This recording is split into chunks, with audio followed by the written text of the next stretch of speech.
सभी किसान साथियों को, भाई बहनों को राम राम, सत श्री अकाल, जोहार, आदाब। रूपनगढ़ के अंदर जो सिंगला बांध परियोजना के खिलाफ ग्रामीणों में जो गुस्सा है, जो आक्रोश है और जो सरकार के प्रति एक निराशा है, उसके अंदर हम ग्रामवासियों के और इलाका वासियों के साथ हैं। और भाजपा सरकार की जो भी ये नीयत और बन गई है कि वो हर जगह विकास के नाम पर, डेवलपमेंट के नाम पर किसानों की जमीनें छीन रही है, कहीं किसी वन्य जीव परियोजना के नाम पर, कहीं बांध परियोजना के नाम पर। और हमेशा दिखावा ये किया जाता है कि लाखों हजारों लोगों का फायदा होगा, लेकिन उस विकास के पहिए के नीचे जो वहां का लोकल ग्रामीण पिसता है, जो लोकल गांववासी मरता है, उसकी बिल्कुल परवाह नहीं की जाती। और उसके ना मुआवजे की चिंता की जाती है, ना उनके विस्थापन की चिंता की जाती है, ना उनकी जो जमीन के बदले उनका जमीन का हक है उसकी चिंता की जाती है। तो इस सिंगला बांध परियोजना के खिलाफ जो वहां के ग्रामवासी एकत्रित हैं और वो आंदोलन कर रहे हैं, हम उनके साथ हैं। कल ही जो देशव्यापी किसान आंदोलन था, उसके किसान मजदूर मोर्चा फोरम के अंदर भी इसकी चर्चा की गई कल शाम को 9 तारीख को। और ये फैसला लिया गया कि इस आंदोलन के खिलाफ जो राजस्थान किसान मजदूर नौजवान सभा है, राज्यसभा, वो इनका समर्थन करेगी, इनके समर्थन में मौके पर जाएगी। और जरूरत पड़ी तो इसके खिलाफ देश भर के दूसरे जिलों में भी सरकारों को ज्ञापन दिया जाएगा, राष्ट्रपति को ज्ञापन दिया जाएगा।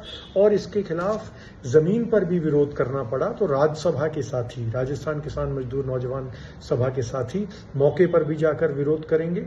तो ये मेरा समर्थन का वीडियो केवल एक औपचारिकता ना होकर सरकार को चेतावनी है कि वो अलग अलग इलाके के लोगों के साथ जो बदमाशी कर रही है, जो एक ठगी कर रही है और जो टेंडर प्रक्रिया के थ्रू लूट का माध्यम बना रही है, किसानों की जमीनों को छीनकर, सैकड़ों सालों से जिनमें किसानों ने काम किया है, उन जमीनों को आबाद किया है, अचानक टेंडर की लूट के लिए हम उन जमीनों को नहीं जाने देंगे।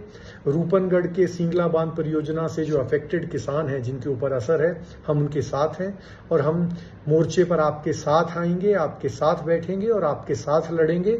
और सरकार को अभी और नहीं करने दिया जाएगा। बहुत बदमाशी कर चुकी है ये भाजपा की सरकार, अब इससे ज्यादा इनको बदमाशी की इजाजत नहीं दी जाएगी। और सरकार को ये मानना पड़ेगा कि सरकार लोगों की नौकर है, सरकार लोगों को लूटने के लिए नहीं बनी है, सरकार लोगों की सेवा के लिए बनी है, उन्हें सेवा करनी होगी। जहां कहीं बहुत बड़े पब्लिक कॉज के लिए कोई जरूरत है भी, किसी पब्लिक लैंड की, किसी किसानों की लैंड की, तो उसके लिए एक प्रॉपर, एक सही तरीके से एक मुआवजा पॉलिसी बनती है, उनकी जमीनी हकों का निपटारा होता है, उसके बाद परियोजना शुरू की जाती है। तो मेरा रूपनगढ़ के जो सिंगला परियोजना के खिलाफ लड़ रहे साथी हैं कि हम आपके साथ हैं।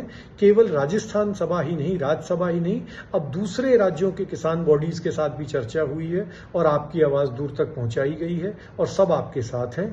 आप यकीन रखिए, हम जल्द ही मौके पर, हमारे कुछ साथी आपके पास आए भी हैं और साथी भी आपके पास पहुंचेंगे और एक साथ बैठकर एक रणनीति तय करेंगे कि कैसे जो राजनीतिक ताकतें हमारे साथ इसके अंदर हैं और जो किसान समीकरण बैठ सकते हैं दूसरी राज्यों की यूनियन के साथ, दूसरे जिलों के किसानों के साथ, वो हम बैठ के इसकी एक लंबी रणनीति अपनाएंगे।